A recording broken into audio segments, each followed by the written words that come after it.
Hey everyone, welcome back for another deep dive. This one, you guys, it's a doozy. Oh, yeah. This one's gonna be fun. We're tackling Squirrel Girl today.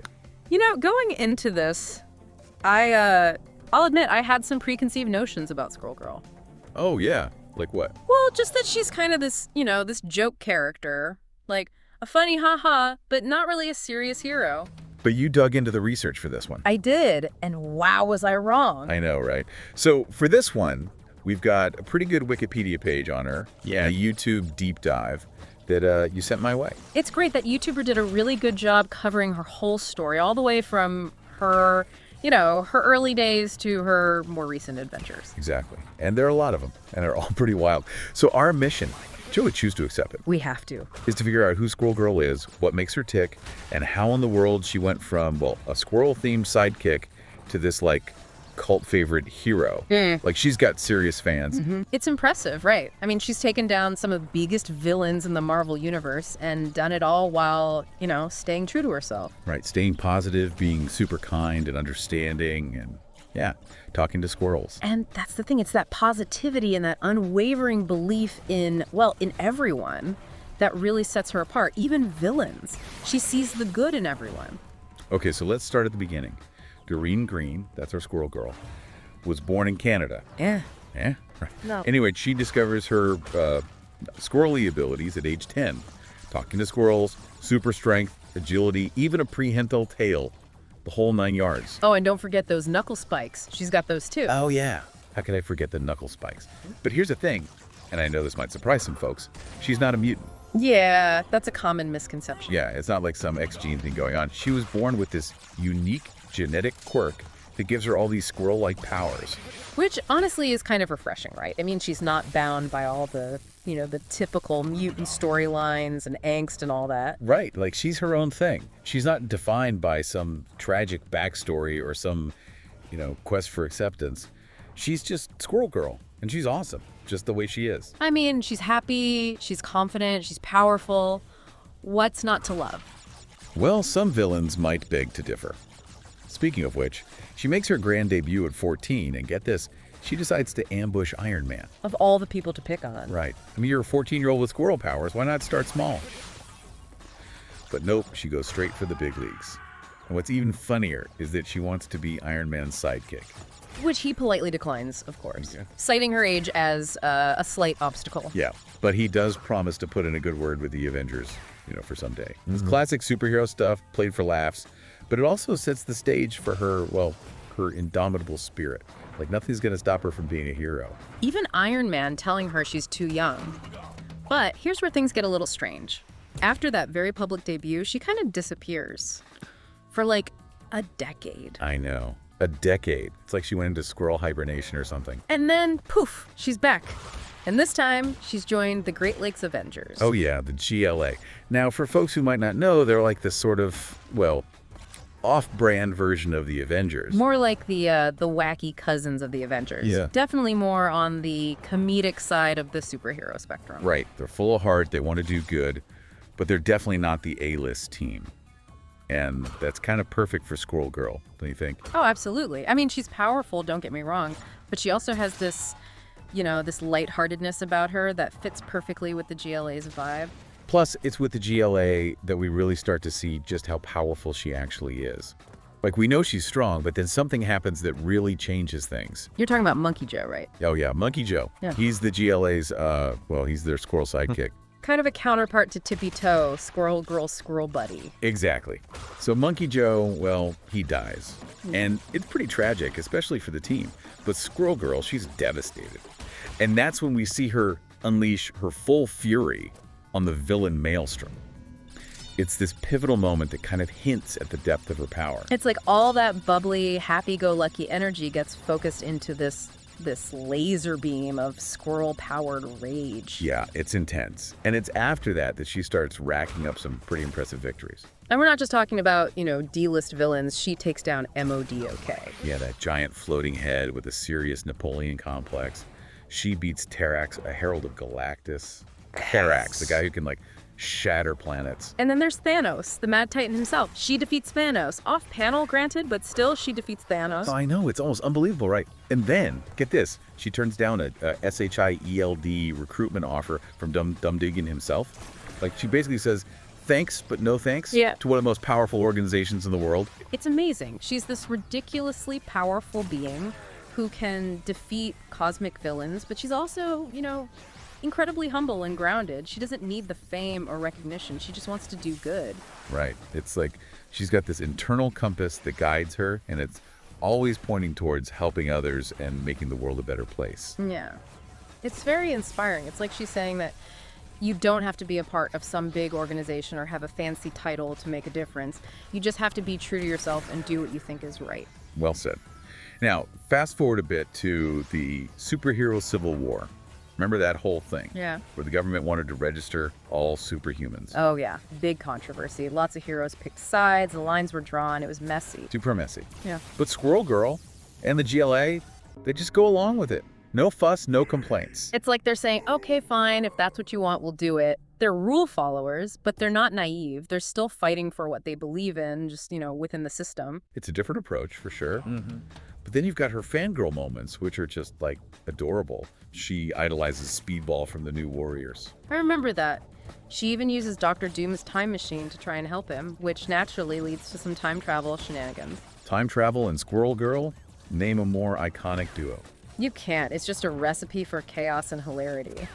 But even with all the crazy adventures, she manages to find time for normal life. She ends up working as a nanny for Luke Cage and Jessica Jones. Because even superheroes need babysitters. Yeah. And it's a perfect fit for Squirrel Girl. I mean, she's great with kids, she's patient, she's understanding, and she can probably handle any tantrum a superpowered toddler can throw at her. Plus, she's got experience with talking animals, so babies are probably a piece of cake. It's true. And on top of all that, she even has a brief fling with Wolverine, although it doesn't exactly end well. Even Squirrel Girl isn't immune to heartbreak.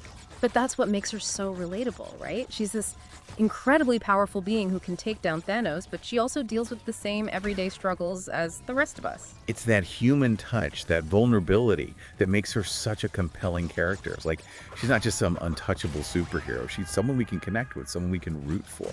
Absolutely. And her college days are a whole other level of awesome. It's like in her first year alone, she beats Kraven the Hunter, befriends Galactus. Your friend's Galactus, come on. And her roommate discovers her secret identity, but promises to keep it a secret. I mean, college is already crazy enough without adding superhero shenanigans to the mix. Oh yeah, her college years are wild. But that's what makes them so much fun. I mean, where else can you see a superhero befriending a planet-eating cosmic entity one day and then teaming up with a bunch of animal-themed heroes to fight a squirrel god the next? Only in a Squirrel Girl comic. And that's just year one. Year two brings even more craziness-reformed villains, more time travel with Dr. Doom, and even an awkward date with Mole Man who threatens to bury famous landmarks if she doesn't go out with him. It's relentless and hilarious, and that's what makes Squirrel Girl so unique. She can handle any situation, no matter how absurd, with grace, humor, and a whole lot of heart. It's impossible not to admire her. I think that's a great place to pause for now. Yeah, I think we need a minute to process all this Squirrel Girl awesomeness before we dive into the next chapter of her adventures. Because believe me, there's a lot more to come. There's a lot more to come. Like, did we even scratch the surface of her powers? Okay, yeah, let's talk powers. We know she can talk to squirrels. Right. And she's got super strength and agility, a prehensile tail. Knuckle spikes. Don't forget the knuckle spikes. Right, knuckle spikes. But there's more, right? Oh yeah, way more. She's got enhanced senses like smell and night vision. So like a squirrel version of Daredevil. Kind of. And remember, we talked about her taking down some seriously powerful villains.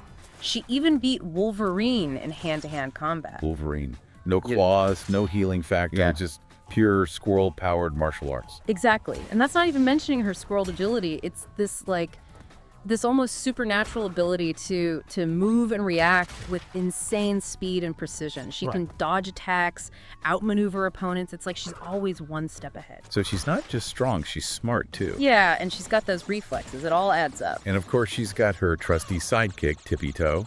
Yeah. I mean, what's a squirrel-themed hero without a squirrel sidekick? Plus, she's got her human pals too.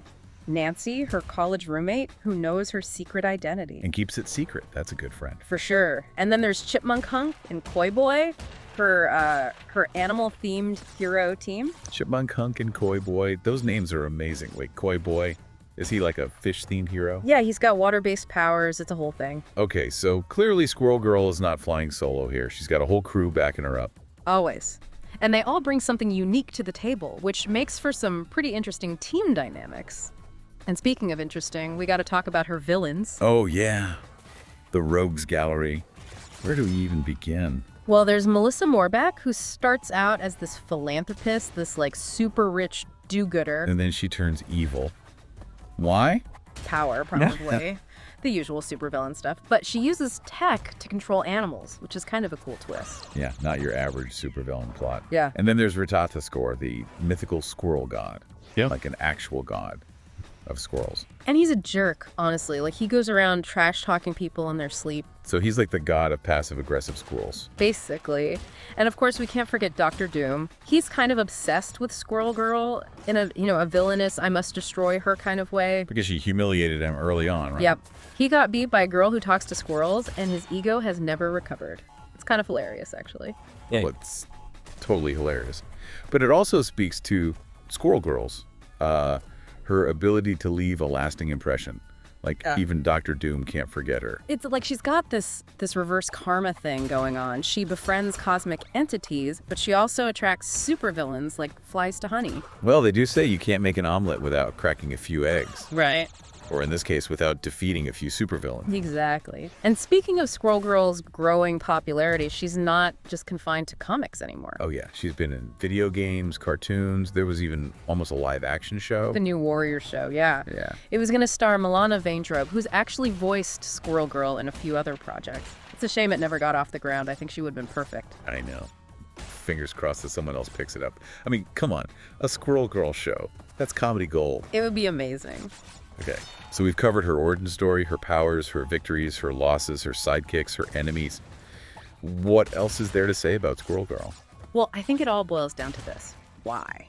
Why is Squirrel Girl, this character who started out as, let's be honest, a bit of a joke, why is she so beloved by fans? Why is she, as you put it earlier, a cult favorite hero? That's the million-dollar question, isn't it? Yeah. And I think the answer is actually pretty simple. She's fun, she's optimistic, she's kind, she's everything we need in a hero right now. I think you're right. She represents this kind of pure, unadulterated goodness that's hard to find these days. And she does it all while wearing a squirrel suit and talking to furry little creatures. Like, how can you not love that? You can't. She's the antidote to all the cynicism and darkness we see in the world. She's a reminder that there's still good out there, that we can still be hopeful, that we can still make a difference, even if it's just, by befriending a planet-eating cosmic entity or talking a supervillain out of their evil plan. And you know what? I think there's something to be said for that. In a world where everything feels so serious and heavy, Squirrel Girl is this breath of fresh air. She reminds us that it's okay to laugh, to be silly, to believe in the impossible. And sometimes that's exactly what we need. Absolutely. So, where do we go from here? What else can we explore about this amazing squirrel-powered hero? Well, I think it's time to dig a little deeper into the themes and ideas that make Squirrel Girl so unique and so relevant to our world today. Like, what can we learn from her? What does she teach us about ourselves and about the world around us? And most importantly, what does it mean to be unbeatable in a world that's constantly trying to beat you down? These are big questions, but I think they're worth exploring. These are big questions, but I think they're worth exploring. Like, what can we learn from her? What does she teach us about ourselves and about the world around us? And most importantly, what does it mean to be unbeatable in a world that's constantly trying to beat you down? It's a great question, right? Like, what makes her so unbeatable? Is it just her powers? Correct. Or is there something more to it? I mean, she's definitely got the physical abilities, right? Yeah. Strength, the agility, the knuckle spikes. The knuckle spikes. Yeah, those are always fun. But she's also incredibly intelligent and resourceful.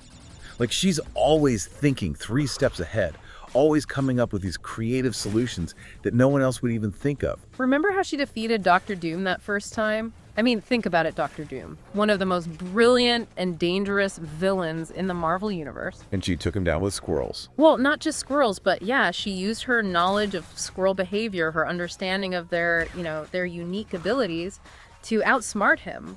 It's like she sees the world differently than everyone else. She sees the potential in everything, even in something as seemingly insignificant as a squirrel. And that's what makes her so dangerous to villains, I think. They underestimate her, they see her as a joke, and then bam! She hits them with this wave of squirrel-powered ingenuity that they never saw coming. She's a master of unconventional warfare. Exactly. She doesn't play by the rules, she makes her own rules, and that's what makes her so unpredictable and so effective. But it's not just about the fighting. Right. It's about her approach to, well, to everything. She's always looking for the best in people, always trying to understand their motivations, even when they're being, supervillains. She's got this almost radical empathy that allows her to connect with people on a deeper level, to see past their anger and their fear and their villainous tendencies. It's like she's disarming them with kindness. Kind of. And it works. I mean, how many villains has she actually reformed? How many has she turned away from a life of crime simply by showing them that there's another way? It's pretty remarkable when you think about it. And it's a lesson that we can all take to heart, right? Like, even in our own lives, when we're dealing with difficult people, maybe instead of meeting them with anger or hostility, we try a little Squirrel Girl style empathy. You never know. It might just work. Right. Like, what would Squirrel Girl do? That's a question we should all ask ourselves more often. I think so too. Because the world could definitely use a little more Squirrel Girl right now. Oh, absolutely. We need her optimism, her kindness, her ability to see the good in everyone, even when it's hard to find. And we need her sense of humor. Because, let's be real, life is too short to take everything so seriously. Preach. We gotta laugh, we gotta have fun, we gotta embrace the absurdity of it all. Exactly. And Squirrel Girl, she embodies all of that. She's the perfect balance of heart, humor, and heroics. She's a reminder that it's okay to be different, to be quirky, to embrace your weirdness. And to never underestimate the power of a good squirrel. Or a good nut. Can't forget those nuts. Oh yeah, the nuts are essential. They're like her secret weapon. Squirrel fuel. So there you have it, folks. The unbeatable Squirrel Girl. A hero who defies expectations, defeats supervillains with kindness and a whole lot of nuts, and reminds us that even in the face of absurdity, there's always room for laughter, compassion, and a little bit of squirrel-powered optimism. She's proof that anyone can be a hero, no matter how small or seemingly insignificant they might seem. And that's a message that we can all carry with us, no matter what challenges we face in our own lives. So go out there, be kind, be brave, be you. And if you happen to see a squirrel, maybe offer it a nut. You never know. It might just save the world. Keep those tails bushy and those spirits high, everyone. We'll catch you on the next deep dive. See ya.